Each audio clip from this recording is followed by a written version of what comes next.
Welcome to the Daily Walk Podcast, brought to you by Walk Thru the Bible. The Daily Walk Podcast is a daily devotional that will guide you on a life-changing journey through the Bible in 1 year. Join us every day to hear the entire Bible in a year, alongside a daily devotional thought that will help bring God's Word alive for you. Today's Daily Walk Devotional comes from Deuteronomy chapters 17 through 20. Because Israel was a civil society as well as a religious community, laws governing national affairs were as vital as religious statutes. In today's reading, Moses delivers a set of regulations providing for justice and impartiality in the settling of a wide variety of situations that might arise in the life of the nation. Included are laws governing kings, priests, and prophets, peacetime and war, national and international affairs, the guilty and the innocent. Now, let's listen to Deuteronomy chapters 17 through 20. Deuteronomy 17. Do not sacrifice to the Lord your God an ox or a sheep that has any defect or flaw in it, for that would be detestable to him. If a man or woman living among you in one of the towns the Lord gives you is found doing evil in the eyes of the Lord your God in violation of his covenant, and contrary to my command, has worshipped other gods, bowing down to them, or to the sun, or the moon, or the stars in the sky, and this has been brought to your attention, then you must investigate it thoroughly. If it is true, and it has been proved that this detestable thing has been done in Israel, take the man or woman who has done this evil deed to your city gate and stone that person to death. On the testimony of 2 or 3 witnesses, a person is to be put to death, but no one is to be put to death on the testimony of only 1 witness. The hands of the witnesses must be the first in putting that person to death, and then the hands of all the people. You must purge the evil from among you. If cases come before your courts that are too difficult for you to judge, whether bloodshed, lawsuits, or assaults, take them to the place the Lord your God will choose. Go to the Levitical priests and to the judge who is in office at that time. Inquire of them, and they will give you the verdict. You must act according to the decisions they give you at the place the Lord will choose. Be careful to do everything they instruct you to do. Act according to whatever they teach you and the decisions they give you. Do not turn aside from what they tell you, to the right or to the left. Anyone who shows contempt for the judge or for the priest who stands ministering there to the Lord your God is to be put to death. You must purge the evil from Israel. All the people will hear and be afraid, and will not be contemptuous again. When you enter the land the Lord your God is giving you, and have taken possession of it, and settled in it, and you say, "Let us set a king over us like all the nations around us," be sure to appoint over you a king the Lord your God chooses. He must be from among your fellow Israelites. Do not place a foreigner over you, one who is not an Israelite. The king, moreover, must not acquire great numbers of horses for himself, or make the people return to Egypt to get more of them, for the Lord has told you, you are not to go back that way again. He must not take many wives, or his heart will be led astray. He must not accumulate large amounts of silver and gold. When he takes the throne of his kingdom, he is to write for himself on a scroll a copy of this law, taken from that of the Levitical priests. It is to be with him, and he is to read it all the days of his life, so that he may learn to revere the Lord his God and follow carefully all the words of this law and these decrees, and not consider himself better than his fellow Israelites, and turn from the law to the right or to the left. Then he and his descendants will reign a long time over his kingdom in Israel. Deuteronomy 18. The Levitical priests, indeed the whole tribe of Levi, are to have no allotment or inheritance with Israel. They shall live on the food offerings presented to the Lord, for that is their inheritance. They shall have no inheritance among their fellow Israelites. The Lord is their inheritance, as he promised them. This is the share due the priests from the people who sacrifice a bull or a sheep, the shoulder, the internal organs, and the meat from the head. You are to give them the first fruits of your grain, new wine, and olive oil, and the first wool from the shearing of your sheep. For the Lord your God has chosen them and their descendants out of all your tribes to stand and minister in the Lord's name always. If a Levite moves from one of your towns anywhere in Israel where he is living, and comes in all earnestness to the place the Lord will choose, he may minister in the name of the Lord his God like all his fellow Levites who serve there in the presence of the Lord. He is to share equally in their benefits, even though he has received money from the sale of family possessions. When you enter the land the Lord your God is giving you, do not learn to imitate the detestable ways of the nations there. Let no one be found among you who sacrifices their son or daughter in the fire, who practices divination or sorcery, interprets omens, engages in witchcraft, or casts spells, or who is a medium or spiritist, or who consults the dead. Anyone who does these things is detestable to the Lord. Because of these same detestable practices, the Lord your God will drive out those nations before you. You must be blameless before the Lord your God. The nations you will dispossess listen to those who practice sorcery or divination. But as for you, the Lord your God has not permitted you to do so. The Lord your God will raise up for you a prophet like me from among you, from your fellow Israelites. You must listen to him. For this is what you asked of the Lord your God at Horeb on the day of the assembly, when you said, Let us not hear the voice of the Lord our God, nor see this great fire any more, or we will die. The Lord said to me, What they say is good.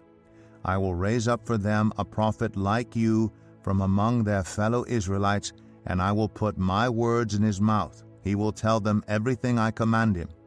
I myself will call to account anyone who does not listen to my words, that the prophet speaks in my name. But a prophet who presumes to speak in my name anything I have not commanded, or a prophet who speaks in the name of other gods, is to be put to death. You may say to yourselves, How can we know when a message has not been spoken by the Lord?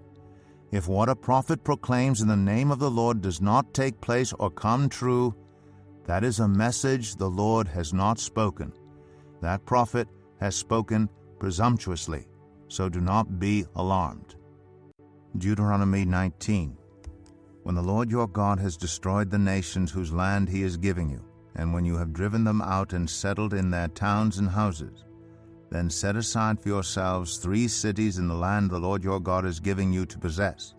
Determine the distances involved, and divide into 3 parts the land the Lord your God is giving you as an inheritance, so that a person who kills someone may flee for refuge to one of these cities. This is the rule concerning anyone who kills a person and flees there for safety. Anyone who kills a neighbor unintentionally, without malice aforethought. For instance, a man may go into the forest with his neighbor to cut wood, and as he swings his axe to fell a tree, the head may fly off and hit his neighbor and kill him. That man may flee to one of these cities and save his life. Otherwise, the avenger of blood might pursue him in a rage, overtake him if the distance is too great, and kill him even though he is not deserving of death, since he did it to his neighbor without malice aforethought. This is why I command you to set aside for yourselves 3 cities. If the Lord your God enlarges your territory as he promised on oath to your ancestors, and gives you the whole land he promised them, because you carefully follow all these laws I command you today, to love the Lord your God, and to walk always in obedience to him, then you are to set aside 3 more cities. Do this so that innocent blood will not be shed in your land, which the Lord your God is giving you as your inheritance, and so that you will not be guilty of bloodshed. But if out of hate someone lies in wait, assaults and kills a neighbor, and then flees to one of these cities, the killer shall be sent for by the town elders, be brought back from the city, and be handed over to the avenger of blood to die. Show no pity. You must purge from Israel the guilt of shedding innocent blood, so that it may go well with you. Do not move your neighbor's boundary stone set up by your predecessors in the inheritance you receive in the land the Lord your God is giving you to possess. 1 witness is not enough to convict anyone accused of any crime or offense they may have committed. A matter must be established by the testimony of 2 or 3 witnesses.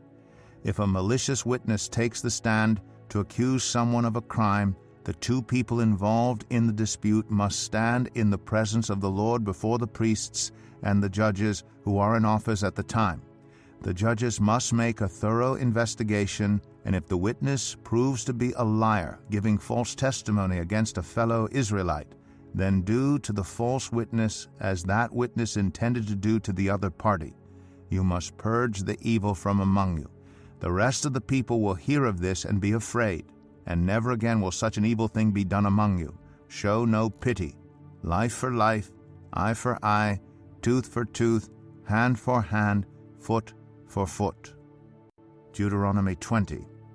When you go to war against your enemies and see horses and chariots and an army greater than yours, do not be afraid of them, because the Lord your God who brought you up out of Egypt will be with you. When you are about to go into battle, the priest shall come forward and address the army. He shall say, Hear, Israel, today you are going into battle against your enemies. Do not be faint-hearted or afraid. Do not panic or be terrified by them. For the Lord your God is the one who goes with you to fight for you against your enemies to give you victory. The officers shall say to the army, Has anyone built a new house and not yet begun to live in it? Let him go home, or he may die in battle, and someone else may begin to live in it. Has anyone planted a vineyard and not begun to enjoy it? Let him go home, or he may die in battle, and someone else enjoy it. Has anyone become pledged to a woman and not married her? Let him go home, or he may die in battle, and someone else marry her. Then the officers shall add, Is anyone afraid or faint-hearted? Let him go home, so that his fellow soldiers will not become disheartened too. When the officers have finished speaking to the army, they shall appoint commanders over it. When you march up to attack a city, make its people an offer of peace. If they accept and open their gates, all the people in it shall be subject to forced labor, and shall work for you. If they refuse to make peace and they engage you in battle, lay siege to that city. When the Lord your God delivers it into your hand, put to the sword all the men in it. As for the women, the children, the livestock, and everything else in the city, you may take these as plunder for yourselves, and you may use the plunder the Lord your God gives you from your enemies. This is how you are to treat all the cities that are at a distance from you and do not belong to the nations nearby. However, in the cities of the nations the Lord your God is giving you as an inheritance, do not leave alive anything that breathes. Completely destroy them, the Hittites, Amorites, Canaanites, Perizzites, Hivites, and Jebusites, as the Lord your God has commanded you. Otherwise they will teach you to follow all the detestable things they do in worshiping their gods, and you will sin against the Lord your God. When you lay siege to a city for a long time, fighting against it to capture it, do not destroy its trees by putting an axe to them, because you can eat their fruit. Do not cut them down. Are the trees people, that you should besiege them? However, you may cut down trees that you know are not fruit trees, and use them to build siege works until the city at war with you falls. Here is your daily devotional thought to help you put God's word into action. Now, I don't know if this is true or not, but did you hear about? If you've ever been the subject of such talk, you know the pain and destructiveness of hearsay. God hates rumors, hearsay, and gossip. That's why he designated a system of justice in Israel whereby no action could be taken against an accused person until 2 or 3 witnesses had testified to the truthfulness of the accusation. This law required a thorough investigation and gave the accused the right to be confronted by his accusers. The system was so effective that it became standard practice in the New Testament for handling church discipline, as seen in 2 Corinthians chapter 13. Jesus reaffirmed the Old Testament law when he said, If your brother sins against you, go and show him his fault. But if he will not listen, take 1 or 2 others along, so that every matter may be established by the testimony of 2 or 3 witnesses. Matthew chapter 18. God's principle is clear. You are responsible to investigate a charge of wrongdoing against a fellow Christian before acting on it or telling someone else about it. remember to squelch the rumors and hearsay before they hurt someone else. Thank you for joining us today for the Daily Walk Podcast from Walk Thru the Bible. Be with us tomorrow as we continue our life-changing journey through the Bible in a year. Love this episode of the Daily Walk Podcast? We'd love for you to rate and give us a review on iTunes or Google Play.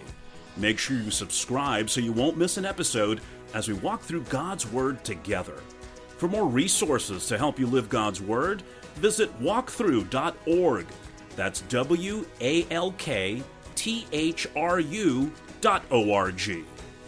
Walk through the Bible. Take a walk, change the world.